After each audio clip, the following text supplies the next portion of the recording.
Boa tarde a todas as professoras, todos os professores que nos acompanham. É um grande prazer estar com vocês. Prometo que vou ser bem breve dessa vez. Não vou me ater a tantos detalhes, porque a gente já tem pouco tempo, mas vamos fazer alguns esclarecimentos rápidos aqui, né? Eu não poderia deixar de iniciar essa pauta sem falar da reforma da Previdência. Reforma da Previdência Municipal, comumente conhecido como SampaPrev 2, entra em vigor na data de hoje. O projeto foi publicado, trata-se da emenda à lei orgânica, publicada dia 19 de novembro de 2021, e entra em vigor na data de hoje, 18 de março. Então, a partir de hoje, as regras da Previdência passam a seguir novos critérios, muito mais graves, muito mais preocupantes. Entra em vigor o confisco contra o salário dos servidores, especialmente dos aposentados. Todos sabem que agora vai entrar em vigor a contribuição de 14% para todos que recebam acima de um salário mínimo, inclusive aposentados. Então, os aposentados que tinham um limite de contribuição de 14% até o teto da Previdência, hoje não tem mais. Nesse ano de 2022, o teto da Previdência está a R$ 7.087.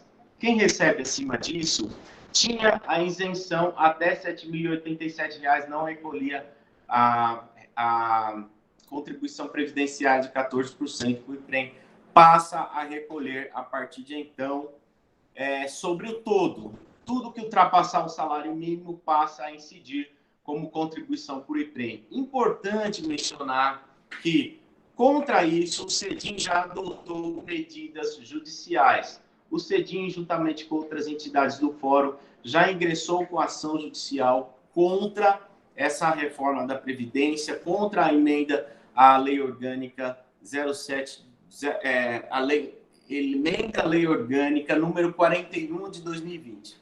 Então, o CEDIM já ingressou com essa medida e vai ingressar com novas medidas especialmente contra o confisco. Porque as ações que a gente ingressou até agora são de cunho de inconstitucionalidade formal e a gente já está em curso com as medidas para ingressar com ação direta de constitucionalidade material, ou seja, contra a matéria que está sendo veiculada nessa reforma da Previdência, vulgo SampaPrev 2.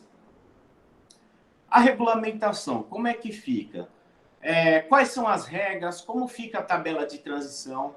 Alguns que estão aqui presentes estiveram conosco na reunião do dia 3 de dezembro de 2021, na qual procuramos esclarecer alguns pontos nevrálgicos dessa reforma da Previdência, desse SampaPrev 2. Sabemos que o ponto mais grave realmente se trata do confisco de 14%, que afeta muitos aposentados. No entanto, algumas regras ainda não foram regulamentadas.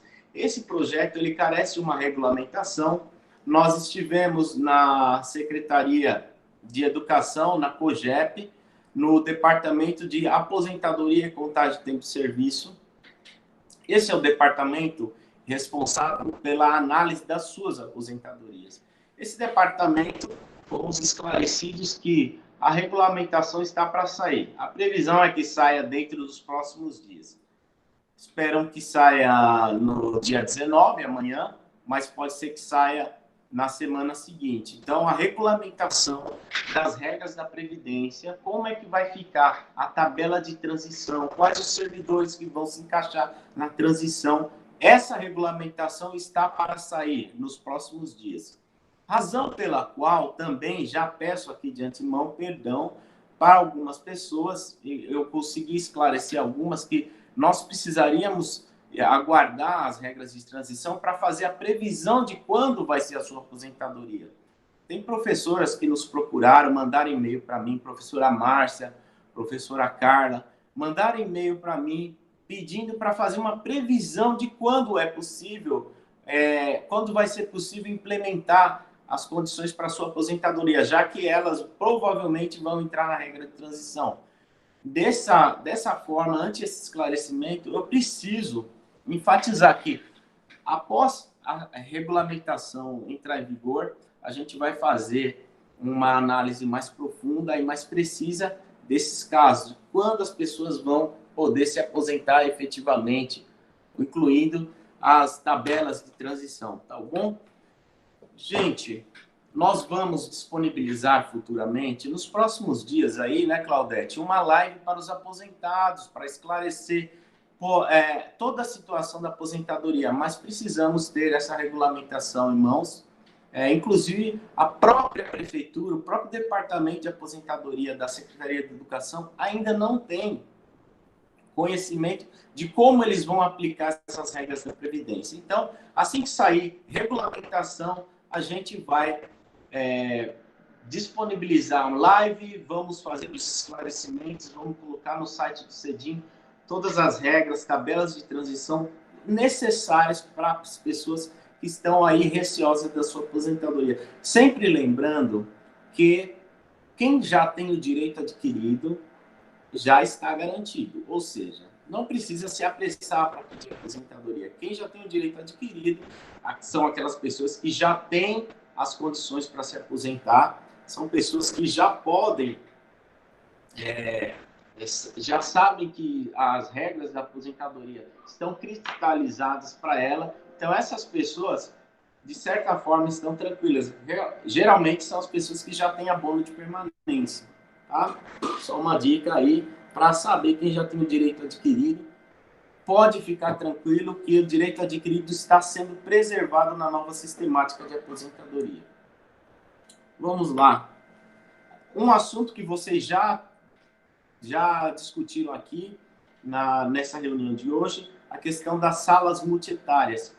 Para finalizar, nós temos algumas soluções para essa questão. Estamos entrando com uma representação no Ministério Público contra as salas multietárias, contra a formação dessas salas. Vai ser seguida de uma manifestação que Claudete está programando para os próximos dias, inclusive professores que estão atuando em salas multietárias. Importantíssimo, está na pauta um passo a passo para o BO eletrônico, Boletim de Ocorrência Eletrônico. Esse boletim de ocorrência se trata de um boletim de preservação de direitos. Por quê? Pode ocorrer, e já aconteceu em alguns casos, de ocorrer acidentes graves com crianças em salas multietárias, e os professores podem ser responsabilizados por isso. Professores precisam se precaver, precisam tomar todos os cuidados. Uma das formas que a gente coloca que a gente propõe, sugere, lavrar um boletim de ocorrência eletrônica. Se você, professor, for a uma delegacia de polícia hoje e aguardar o tempo que os escrivães fazem você aguardar para fazer um boletim de ocorrência, é possível que você não consiga fazer um boletim de ocorrência de natureza de preservação de direitos, porque essa é a natureza do boletim de ocorrência. Você não está informando um crime, você está buscando preservar o seu direito como servidor ou servidora pública. Então, existe uma tendência dos delegados de polícia de não fazerem boletim de preservação de direitos. Por quê? Preservação de direito, não houve ocorrência de crime. E o boletim, por natureza, o boletim de ocorrência, é para comunicar crime. Nesse sentido, nós fizemos um passo a passo para que você faça um boletim de ocorrência eletrônico. E nós colocamos na pauta, está disponibilizado aí.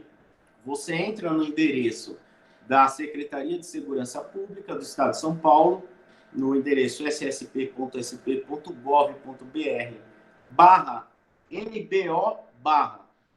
O que é que você vai fazer nesse endereço? Ou então, para facilitar, coloca no Google, abre o Google, coloca lá, Delegacia Eletrônica São Paulo.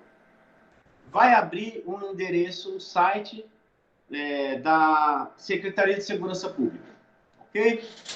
Nesse site, você vai entrar no link comunicar ocorrência, como está aí na pauta, o passo a passo. Lá, quando você clica comunicar ocorrência, vai ter vários tipos de crime. furto de veículo, roubo de veículo, furto de documentos, roubos, violência doméstica, vai ter vários tipos de crime. Não clique em nenhum deles, vai clicar em outras ocorrências. Essas outras ocorrências vai abrir uma frase de responsabilidade que você vai clicar sim. Qual é essa frase? Este formulário se destina somente para vítimas. Deseja prosseguir? Você coloca sim. Aí, quando você coloca sim, abre uma outra página, dizendo, trata-se de ocorrência envolvendo o quê? Que natureza de ocorrência é? Você vai clicar no último quadrinho, vão aparecer vários retângulos lá dizendo homofobia, transfobia, crime racial, de etnia, origem, religioso, outro tipo de intolerância e, por fim, vai ter um quadro escrito não envolveu intolerância ou discriminação. Clica nessa opção. Quando você clica nessa opção, vai abrir uma página para você colocar local e hora da ocorrência. O local você coloca o endereço da unidade em que você atua. A hora que você está fazendo aquele boletim. Então, você coloca a hora do momento de preenchimento do boletim. A data que você está preenchendo o boletim, tá? E vai aparecer, logo em seguida, relato dos fatos. O relato dos fatos você vai preencher com as suas palavras. Em primeiro lugar, o título, preservação de direitos. Perfeito? Preservação de direitos. Logo em seguida, vai fazer o descritivo da sua preocupação. Sou servidora pública da educação infantil do município de São Paulo, em razão de orientação normativa da Secretaria Municipal de Educação, a sala para a qual ministro aula contém alunos de múltiplas idades. Então, você está descrevendo o que está ocorrendo e qual é o risco que você corre como responsável por essa sala. O risco não só você, como professor, como professora, mas também as crianças que estão sob o seu cuidado, sob a sua responsabilidade. Logo em seguida, preenchido esse quadro, vão aparecer alguns outros quadros para você colocar nome, RG, documento, seu endereço de residência e depois a finalização do boletim. Preenchido todas essas informações, encaminhe esse boletim. O boletim eletrônico, ele sempre vai para análise, para uma triagem na delegacia de polícia.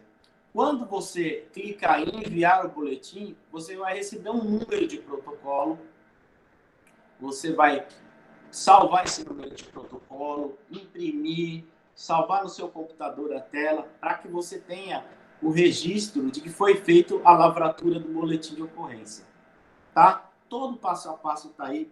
Em caso de qualquer dúvida, nós podemos esclarecer posteriormente para que nenhum professor seja prejudicado nessa questão das salas multietárias. Muito preocupante esse assunto. É um assunto que nos traz bastante receio de que haja ocorrências graves, não só com as crianças, como com professores. Eu, como advogado do CEDIM, já auxiliei professores em vara criminal, em audiência criminal, com crianças no quais ocorreu um acidente com criança. Por exemplo, uma criança mordeu a outra, né? Houve uma denúncia da mãe e foi aberto um processo criminal contra a professora. Mas isso não é uma coisa exclusiva do professor, desse professor que eu atendi. Algumas outras situações já ocorreram. Então, é extremamente desgastante essa situação e nada como se preservar para poder depois dizer, olha, eu estava prevendo que isso poderia acontecer, infelizmente ocorreu, está aqui o meu boletim de ocorrência de preservação de direitos. Depois apresente esse boletim na época em que ocorrer, se ocorrer esse fato. Esperamos realmente que não ocorra, porque esperamos que esse tipo de situação, esse tipo de organização seja desfeita pela Secretaria de Educação. Correndo aqui. A senhora Márcia Bittar, que fez denúncias inomináveis aos professores da educação infantil, tanto no Acre como no Brasil inteiro, vai responder pelas suas palavras. Nós estamos preparando uma representação para ingressar no Ministério Público. Esse é o primeiro ponto. O segundo ponto, estamos preparando uma ação para reparação civil contra as falas danosas dela, criando uma má reputação entre professores de educação infantil em todo o Brasil. Não só isso, estamos também fazendo uma denúncia, uma representação ao Tribunal Superior Eleitoral, conforme já foi mencionado pela Claudete. Ela vai ter que responder pelas palavras. Essas palavras são de natureza tão grave, são calúnias que foram emitidas por ela. E calúnia é crime, está previsto no Código Civil, crime contra a honra. Ela tentou contra a honra de educadores da infância de todo o Brasil. Vai ter que responder por isso. Então, nós já estamos tomando as providências. Ontem nós tivemos uma reunião com o jurídico. As providências já foram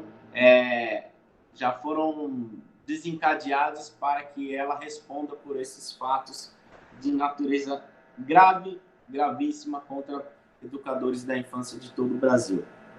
Seguindo a nossa pauta aqui, bilhete do professor. Durante o ano de 2021, a SP-Trans deixou de cadastrar professores da educação infantil para o bilhete do professor. O sistema de bilhetagem eletrônica, ele é administrado pela SP-Trans, que é do governo do estado. O governo do estado, eles não têm a previsão da educação infantil ministrada nas escolas estaduais, mas nem por isso poderiam deixar de conceder esse direito a professores da educação infantil. Já está disponível no site da SP-Trans. Isso depois de muita luta, muitas reuniões que foram feitas com a presença na Secretaria Municipal de Transporte, junto com a Secretaria Estadual de Transporte e Secretaria Municipal de Educação. O CEDIM foi obrigado a ingressar com uma ação na Justiça durante o ano de 2021 para que houvesse o reconhecimento do direito dos professores ao cadastramento do bilhete eletrônico dos professores da educação infantil. Então, depois dessas pressões, ação judicial, reuniões, ofícios, foi permitido agora o cadastramento de professores da educação infantil através do site da SP-Trans. Uma situação que muito nos preocupa, que faz parte do próximo item da pauta, que é o decreto que saiu ontem no Diário Oficial, decreto que está em minhas mãos aqui, decreto do PDE, que regula o PDE, decreto 6.145. Para esclarecimento de todas e todos aqui presentes, nós já estamos adotando as providências judiciais para anular efeitos desse decreto. Por que é tão importante que façamos isso? O decreto considera como de não efetivo exercício datas em que professores têm, além da questão das faltas abonadas e outras ocorrências que estão previstas aqui, a gente tem situações nesse decreto que atenta contra a legislação vigente hoje. Vamos lá para um exemplo clássico de vocês. A representação sindical é um direito garantido pelo artigo 8º da Constituição.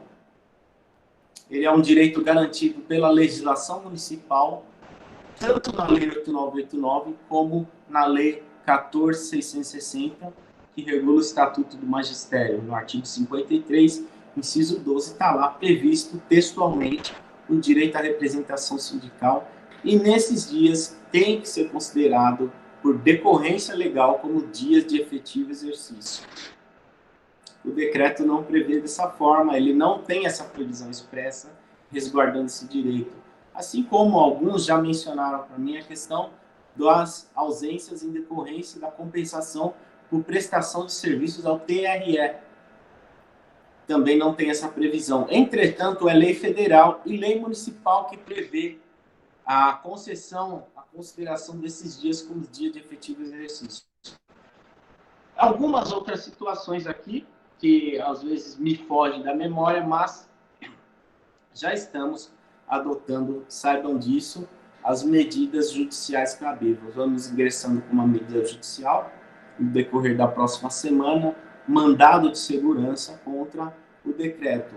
O decreto é um ato normativo, ele sai do gabinete do prefeito sem passar pela Câmara.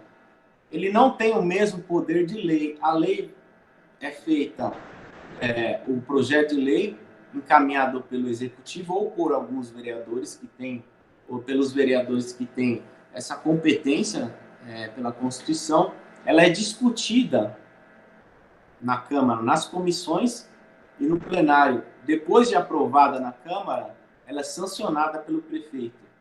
Esse é o trâmite normal do projeto de lei para se transformar numa lei. O decreto não. O decreto ele sai do gabinete do prefeito, é publicado e já começa a valer no dia seguinte. Então, ele não pode afrontar a lei. Isso é uma inconstitucionalidade patente. Dessa forma, o decreto tanto inconstitucionalidade da Constituição Federal como da Constituição Estadual, Constituição do Estado de São Paulo. Por esse motivo, iremos ingressar judicialmente em face do artigo 6º do decreto 61.145 e em face do parágrafo único do artigo 8º. Além do artigo 7º, que também traz incongruências com a legislação municipal e federal vigentes. Por fim, a gente precisa aqui mencionar de forma meio que um en passant, mas de forma bem rápida, sobre as ações judiciais que estão sendo vitoriosas pelo CEDIM. Como sabem, o CEDIM é um sindicato, dentre os sindicatos existentes aqui no município de São Paulo, é um dos mais recentes. É um adolescente. Foi fundado em 2004. As ações judiciais que são tradicionalmente conhecidas como URV, quadrimestrais, 81%, são ações da década de 90. São ações de 94, os fatos geradores ocorreram em 94, 92, 95. Então, são ações bem antigas. O CEDIM ingressou com várias dessas ações em prol de seus filiados, especialmente aqueles que haviam deixado de ingressar durante a década de 90, quando ingressou no CEDIM como associados, procuraram o jurídico e nós ingressamos com várias ações judiciais. Muitas dessas ações obtiveram vitória na justiça, algumas delas tiveram perda, infelizmente. Algumas perdas geraram pagamento de honorários de sucumbência para a Procuradoria do município. No entanto, nós temos um número expressivo de vitórias nessas ações. Estamos agora catalogando as pessoas que ganharam as ações e individualizando as inscrições de precatório nesses casos que foram vencedores. Assim que tivermos individualizado todos os precatórios, vamos disponibilizar a essas pessoas os valores que foram homologados os cálculos, a possibilidade de acordo, a previsão para pagamento, mas não vamos divulgar uma lista geral, porque hoje já estamos em plena época de vigência da LGPD, Lei Geral de Proteção de Dados.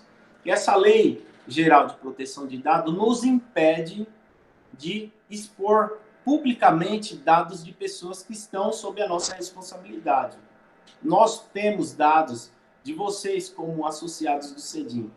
Em obediência à Lei Geral de Proteção de Dados, não expomos esses dados publicamente, nem no site, nem em publicação impressa.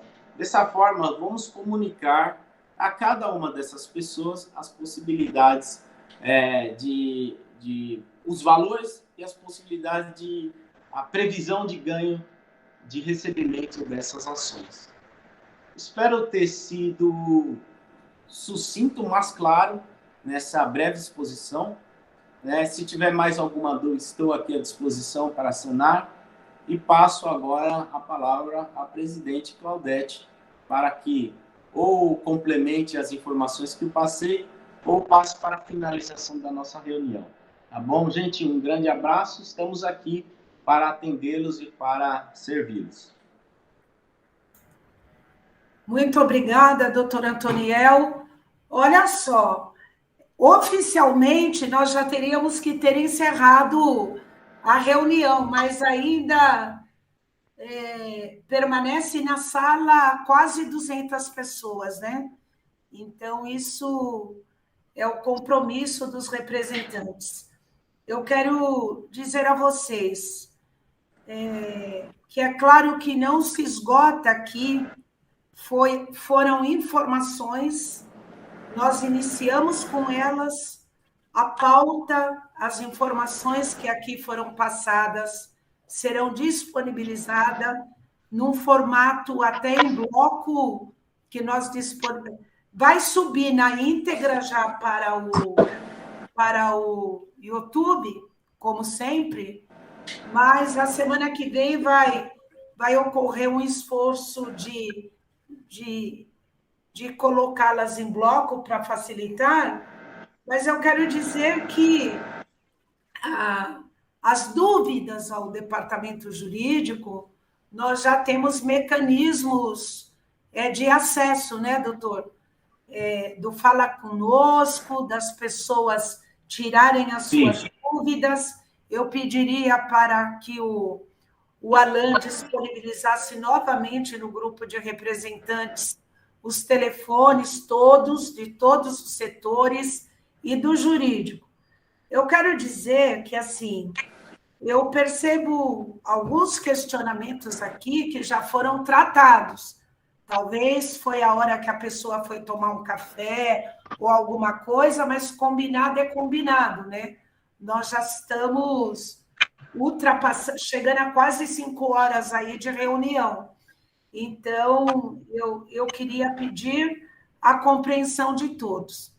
Então, antes de passar para o doutor Antoniel fazer as considerações finais, eu vou colocar só 2 coisas, doutor, para o senhor colocar, e as demais eu peço para as pessoas que encaminhem para o departamento jurídico, falem com os diretores regionais, mas é algo que eu acho que é importante colocar, que é uma angústia de muita gente, que é o congelamento dos quinquênios. Em relação do tempo do congelamento não ser considerado como tempo. Então, eu gostaria que, com essas explicações, nós pudéssemos já ir para os encaminhamentos e o senhor já fazer as suas considerações finais. Antoniel, com a palavra. Congelamento dos... Obrigado, Claudete. Congelamento em decorrência da Lei Complementar 173. Eu vou confessar que poucas vezes na vida eu vi algo tão autoritário como essa Lei Complementar 173. Ela acaba gerando um prejuízo enorme para servidores públicos de todo o Brasil, todos foram afetados. Uma lei complementar estabelecida pelo governo federal no dia 27 de maio de 2020, com vigência até 31 de dezembro de 2021. Nós tivemos oportunidade de tratar em lives aqui, em reuniões online, sobre essa lei complementar 173, que estabeleceu no seu artigo 8º o congelamento do tempo de exercício para fins de quinquênio, anuênios, triênios, sexta parte, para fins de licença-prêmio, proibiu qualquer tipo de aumento salarial, de reajuste durante o período de 28 de maio a 31 de dezembro de 2021. Contra essa lei complementar, muitos sindicatos ingressaram com ações na justiça. Aqui em São Paulo, o CEDIM ingressou com ação na justiça contra a vigência dessa lei, entendendo que essa lei era inconstitucional por ferir a autonomia do município, ou seja, uma lei federal estava estabelecendo regras para servidores municipais, quando nós sabemos que, a exemplo da questão da Previdência, o município que tem que editar as regras para os seus próprios servidores. No entanto, após algumas liminares concedidas que pipocaram pelo Estado e pelo Brasil afora de alguns juízes, os tribunais acabaram cortando as pernas dos servidores, mantendo a vigência dessa lei complementar. No Supremo Tribunal Federal, a lei recebeu inúmeras ações diretas de inconstitucionalidade. Todas essas ações foram reunidas num único julgamento que, recentemente, o próprio Supremo Tribunal Federal acabou julgando como constitucional, legítima e válida a Lei Complementar 173.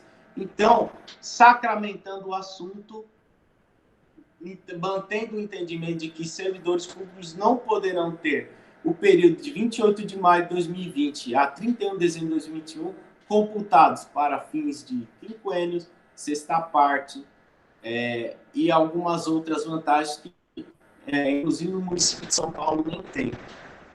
A grande maioria dos municípios, em decorrência desse entendimento, nem sequer computaram esse tempo para fins de evolução e progressão.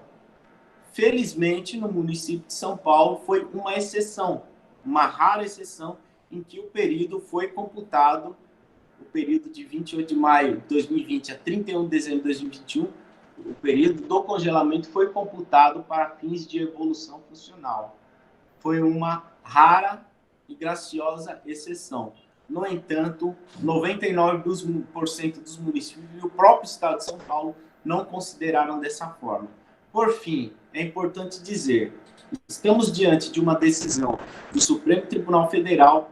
Se ou porventura, muita gente aqui já mencionava para mim, mas existem liminares que ainda persistem, considerando o direito a considerar esse período para fins de quinquênio e sexta parte, por fim, variados aí conforme os municípios.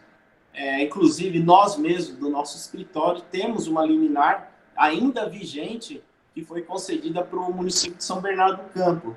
No entanto, nós temos ciência e precisamos estar plenamente conscientes da possibilidade de queda dessas liminares a qualquer momento. Isso porque o Tribunal de Justiça de São Paulo tem entendido que essa lei, a exemplo do que o Supremo determinou, é válida, constitucional e legítima, infelizmente. Então, essas liminares possivelmente não vão persistir e o Supremo Tribunal Federal atribuiu o efeito de repercussão geral a essa decisão. Portanto, ela vai ser seguida por judiciários do Brasil inteiro. As considerações finais, eu já ia me esquecendo. Eu gostaria de ratificar o nosso compromisso que sempre mantivemos na defesa de direitos dos servidores públicos. Nós temos o compromisso com a educação infantil. Estou aqui também, pessoalmente, eufórico com as possibilidades que a Claudete mencionou aqui, nessa nossa reunião de representantes. Um futuro brilhante aí nos aguarda, se de fato isso se concretizar. Ratifico como minhas as palavras da Nícia, da Adriana, da Ana Maria, da Gilcia, que falaram aqui nesta live, e nós estamos todos em comunhão com o mesmo sentimento, com os mesmos propósitos. Desejo a todos um excelente final de semana. O ano está só começando, teremos, graças a Deus, se Deus quiser, muitas novidades durante o ano. Um grande abraço a todas e a todos.